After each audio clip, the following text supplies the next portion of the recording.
Bismillahirrahmanirrahim. Assalamualaikum warahmatullahi wabarakatuh. Selamat berjumpa di kelas hukum penanaman modal. Ini adalah sesi ke-5 kalau tidak salah. Dan kemarin di pertemuan kemarin saya sudah janji akan menerangkan tentang apa yang dimaksud dengan pasar uang dan pasar modal. Dan kali ini saya akan membayar janji itu dan membahas tentang pasar keuangan.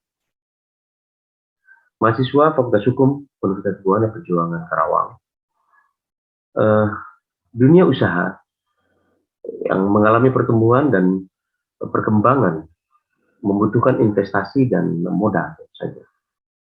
Nah, disebut dengan investasi karena adanya penundaan konsumsi di waktu sekarang untuk mendapatkan konsumsi di masa yang akan datang.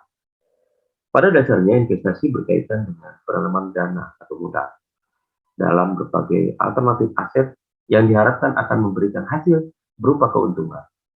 Namun demikian, tidak semua investasi akan selalu mendatangkan keuntungan sebagaimana yang diharapkan. Karena investasi juga selalu mengandung ketidakpastian dan risiko yang kadang tidak bisa dihindarkan. Berinvestasi tentu saja berbeda dengan menabung, meski keduanya memiliki kemiripan atau persamaan. Perbedaan dan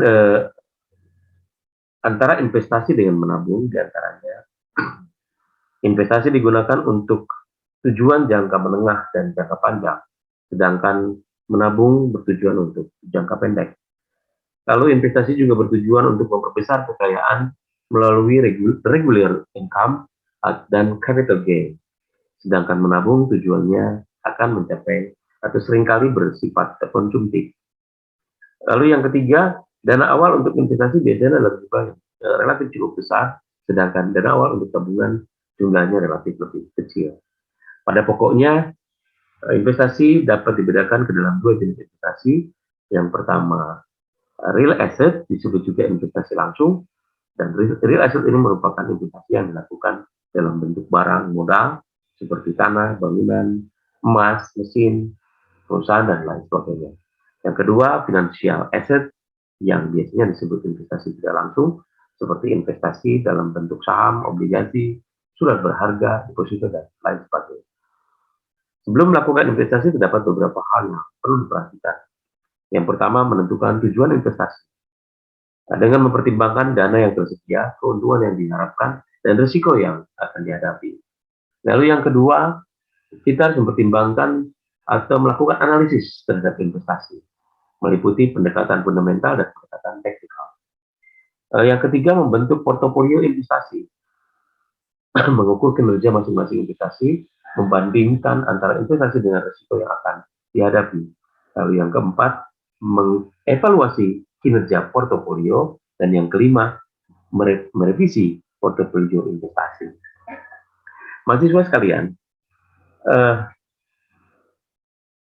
berkaitan dengan istilah pasar keuangan, ya. Pasar keuangan atau sebut saja financial market merupakan pasar tempat terjadinya perdagangan sekuritas seperti uang, saham, obligasi, ya, diantaranya. Pasar keuangan memperdagangkan segala bentuk sekuritas atau segala bentuk surat berharga yang memiliki peran penting dalam perekonomian. Apabila pasar keuangan gagal, maka sektor perekonomian bisa mengalami gangguan, seperti terjadinya resesi atau kelecuan dalam perdagangan yang bisa berakibat melonjaknya angka pengangguran. Pasar keuangan harus transparan, karena mengelola dana atau keuangan yang dibutuhkan perusahaan ataupun individu. Pasar keuangan berbeda dengan pasar uang, karena pasar uang merupakan bagian dari pasar keuangan yang lebih berfokus pada penyediaan instrumen keuangan jangka pendek.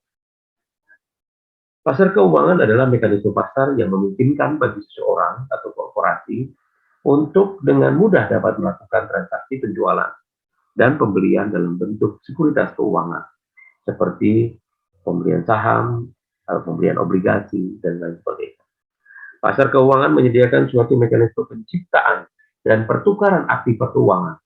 Walaupun aktiva keuangan dapat dibeli dan dijual secara pribadi. Namun, sebagian besar pasar keuangan telah maju terdapat peluang untuk memperdagangkan aktiva keuangan pada beberapa struktur institusional. Pasar keuangan juga menjadi tempat bagi perusahaan atau individu untuk dapat melakukan transaksi penjualan dan pembelian, atau tempat bertemunya pemilik dana dan pihak yang membutuhkan dana. Mahasiswa sekalian, mungkin Anda berpikir ini apa yang saya sampaikan ini lebih dominan terhadap aspek-aspek ekonomi, bukan kepada aspek-aspek hukum. Ya, saya memang bermaksud hanya menerangkan tentang istilah-istilah dari pasar keuangan ini. Seperti jenis-jenis pasar keuangan. Jenis-jenis pasar keuangan yang perlu Anda ketahui, yang pertama adalah pasar uang, atau biasa disebut money market. Pasar uang atau money market adalah pasar di mana instrumen-instrumen keuangan jangka pendek atau instrumen pasar uang ditransaksikan. Instrumen keuangan jangka pendek biasanya didefinisikan sebagai instrumen keuangan yang jatuh tempo dalam jangka waktu kurang dari 1 tahun, termasuk pinjaman antar bank yang berjangka waktu pendek, lalu commercial paper, dan lain-lain. Institusi yang biasanya terlibat dalam kegiatan pasar uang antara lain adalah bank, tentu saja bank komersial, dan institusi keuangan lainnya seperti perusahaan sekuritas atau broker misalkan. Lalu yang kedua, pasar modal atau capital market. Capital market atau pasar modal adalah pasar di mana instrumen keuangan jangka panjang ditransaksikan, termasuk diantaranya saham dan obligasi.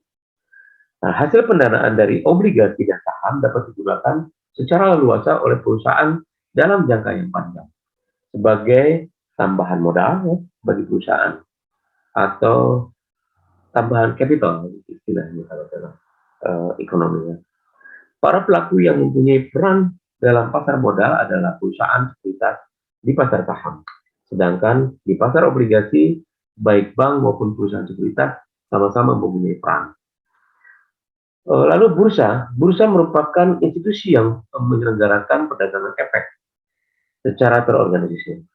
Jika perdagangan di pasar modal terjadi tanpa melibatkan satu institusi atau tempat khusus, maka tidak ada bursa yang terlibat, atau yang demikian itu diistilahkan sebagai over the counter atau OTC. Yang ketiga, ada jenis pasar valuta asing atau foreign exchange market. Pasar valuta asing merupakan pasar yang melakukan kegiatan transaksi valuta asing atau mata uang asing, baik berupa transaksi spot transactions, forward transaction, maupun swap transaction. Pasar mata uang atau currency market, atau dikenal juga sebagai forex, ya, atau foreign exchange, adalah pasar di mana mata uang dari berbagai negara diperdagangkan. Perdagangan forex biasanya dilakukan secara OTC atau dalam sebuah jaringan global, jadi tidak memerlukan tempat khusus.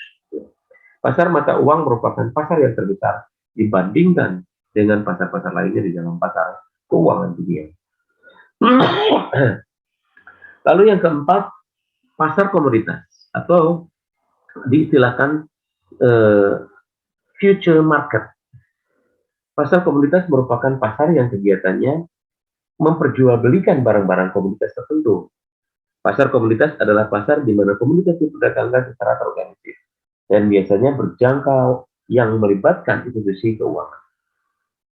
Perdagangan secara berjangka atau future maksudnya adalah transaksi atau persetujuan jual beli baru direalisasikan di masa yang akan datang dalam jangka waktu yang telah disepakati. Umumnya perdagangan komoditas ini dilaksanakan melalui satu bursa yang dikenal sebagai bursa komoditas. Jadi Anda jika mendengar istilah bursa komoditas, itu adalah future market atau pasar komoditas. Perdagangan komoditas yang tidak terorganisir atau produsen dan konsumen, tidak terorganisir antara produsen dan konsumen, ya. Jadi maka hal tersebut tidak menjadi bagian dari pasar komoditas yang di dalam yang kita bicarakan atau dalam konteks pasar keuangan yang sedang kita bicarakan saat ini. Lalu yang kelima, pasar derivatif. Pasar derivatif adalah pasar di mana instrumen derivatif keuangan diperdagangkan.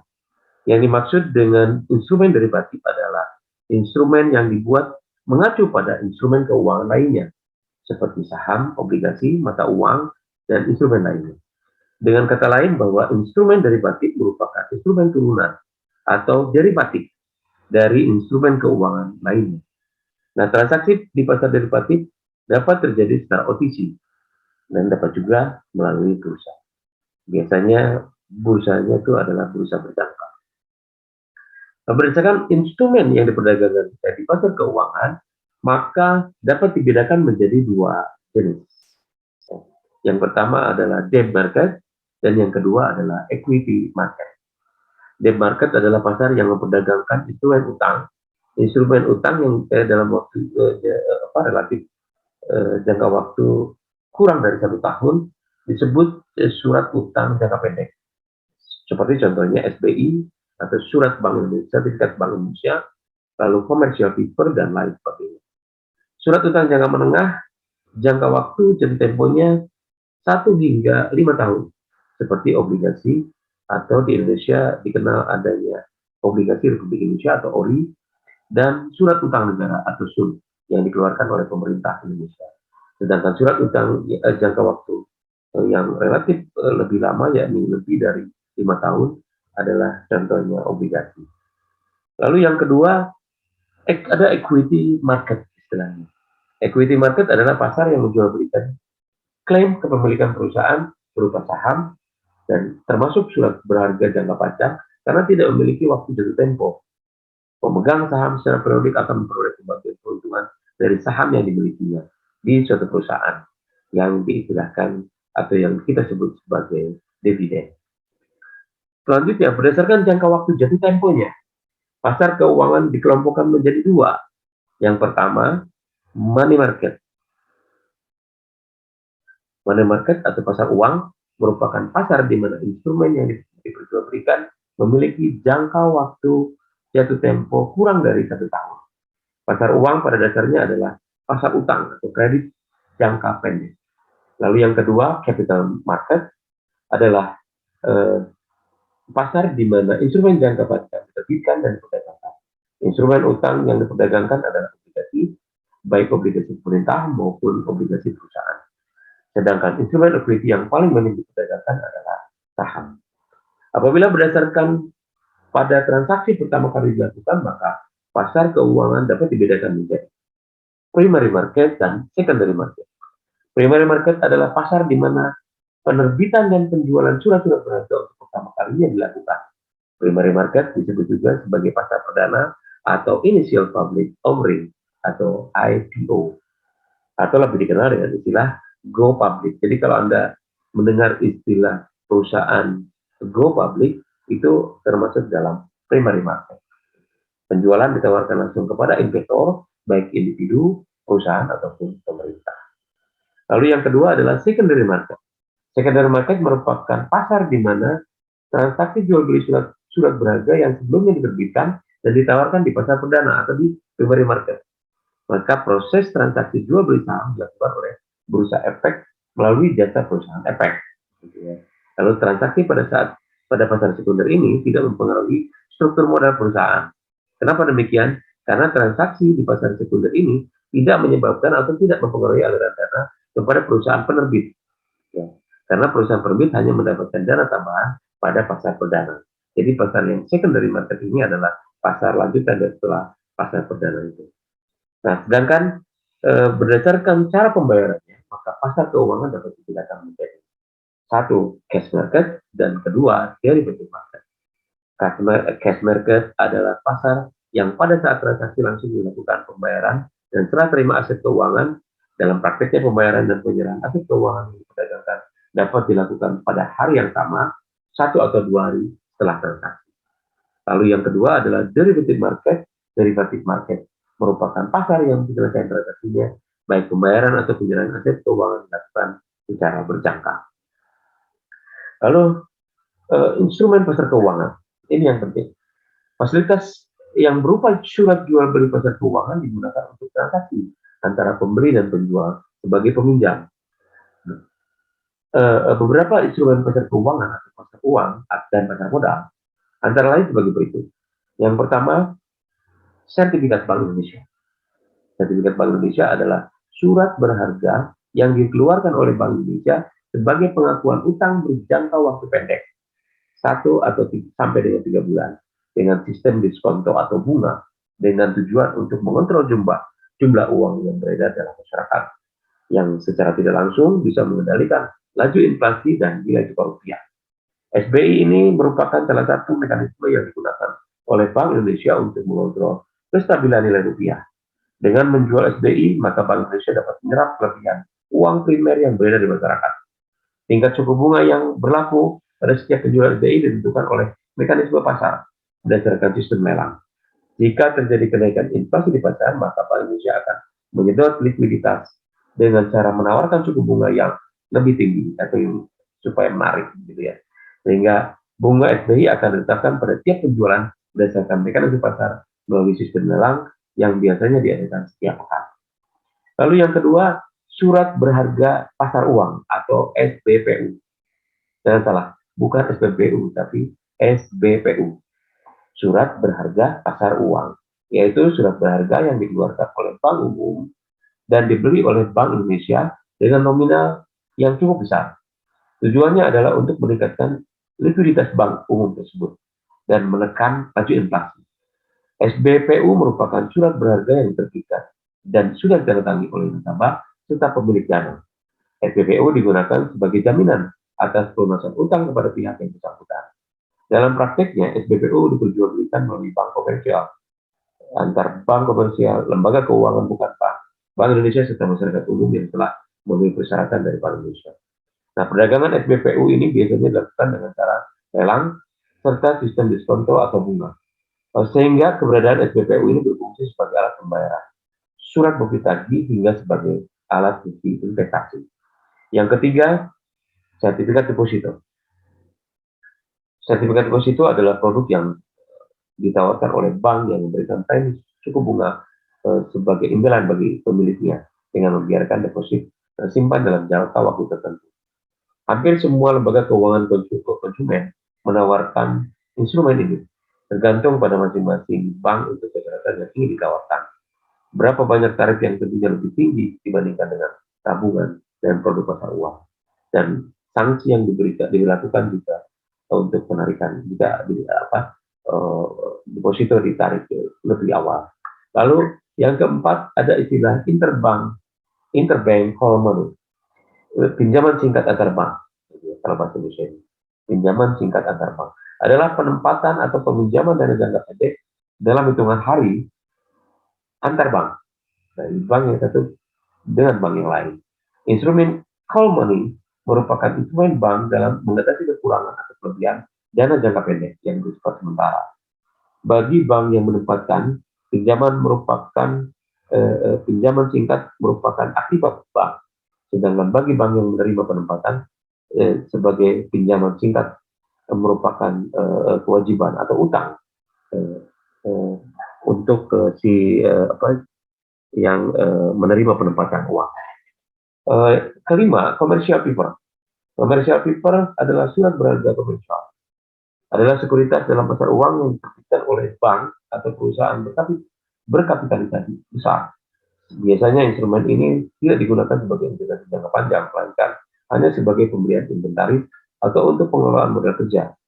Biasanya instrumen ini dibeli oleh lembaga keuangan karena nilai nominalnya terlalu besar bagi investor perorangan dan termasuk dalam kategori investasi yang sangat aman, sehingga imbal hasil dari surat berharga komersial juga sangat rendah. Sekali lagi sedikit mengingatkan bahwa investasi apabila dia risikonya, apabila kita ingin menghasilkan return atau keuntungan yang besar, maka biasanya risikonya akan besar juga. Nilai investasi atau keuntungan yang rendah itu dengan berbanding juga dengan risikonya yang rendah. Lalu sekarang juga dijual antara risiko tinggi dan risiko rendah, atau di antaranya, atau risiko sedang gitu. Jadi risikonya bisa dianggap sebagai risiko menengah atau middle.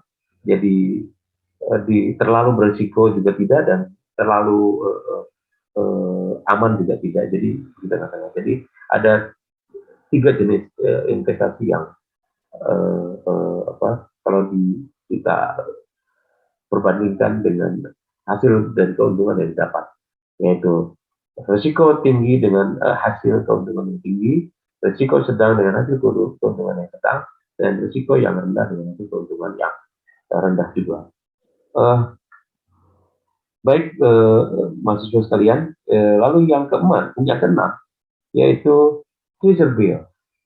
Treasury Bills atau T-bill adalah obligasi berjangka pendek atau jatuh tempo kurang dari 1 tahun yang dijamin oleh pemerintah. T-bills awalnya dijual oleh pemerintah Amerika Serikat dengan nominal 1.000 US dollar dengan pembelian maksimal 5 juta dolar, dan umumnya memiliki jatuh tempo 1 bulan, 30 hari, 3 bulan atau 90 hari, 6 bulan atau 180 hari, 9 bulan atau 270 hari, dan maksimal sampai 1 tahun. T-bill tidak memberikan bunga, namun dijual di bawah nilai nominalnya, sehingga pembelinya memperoleh keuntungan dari perbedaan antara harga beli dan nilai nominal yang diterima saat T-bill jatuh tempo. Maka T-bill atau surat pembenaran negara juga disebut sebagai surat utang jangka pendek yang diterbitkan oleh negara dan dijual atas dasar diskonto. Yang ketujuh, ada saham atau stok. Saham atau stok. Saham merupakan salah satu instrumen pasar keuangan yang paling populer. Menerbitkan saham merupakan salah satu pilihan bagi perusahaan ketika memutuskan untuk menambah pendanaan perusahaan. Pada sisi yang lain, saham merupakan instrumen investasi yang banyak dipilih para investor karena saham mampu memberikan tingkat keuntungan atau return yang menarik atau yang tinggi. Saham juga didefinisikan sebagai tanda penyertaan modal seseorang atau pihak atau badan usaha dalam suatu perusahaan atau perseroan terbatas. Dengan turut serta menyertakan modal, maka memiliki klaim atas pendapatan perusahaan, klaim atas aset perusahaan, dan berhak juga hadir dalam rapat umum pemegang saham atau RUPS. Yang kedelapan adalah obligasi. Obligasi adalah surat berharga atau sertifikat yang berisi perjanjian antara perusahaan emiten sebagai peminjam dana dengan investor sebagai pemberi dana. Penerbit obligasi wajib membayarkan bunga secara rutin serta melunasi pokok pinjaman saat tempo. Obligasi pada umumnya diterbitkan untuk satu jangka waktu tetap di atas 10 tahun. Di Indonesia, surat utang berjangka waktu 1 hingga 10 tahun yang diterbitkan oleh pemerintah disebut surat utang negara atau SUN. Dan utang di bawah 1 tahun diterbitkan oleh pemerintah disebut surat perbendaharaan negara. Ya, ini SPN. Mahasiswa sekalian yang saya banggakan, demikian sekilas saja tentang istilah-istilah dari pasar keuangan. Semoga sekilas pembahasan ini juga memberikan sedikitnya Anda mengerti tentang istilah-istilah di bidang ekonomi, keuangan, khususnya perbankan dan lembaga keuangan perbankan dan lembaga keuangan non-bank. Demikian, terima kasih atas perhatian saudara-saudara sekalian. Wallahu muwaffiq ila aqwamit thoriq. Assalamualaikum warahmatullahi wabarakatuh.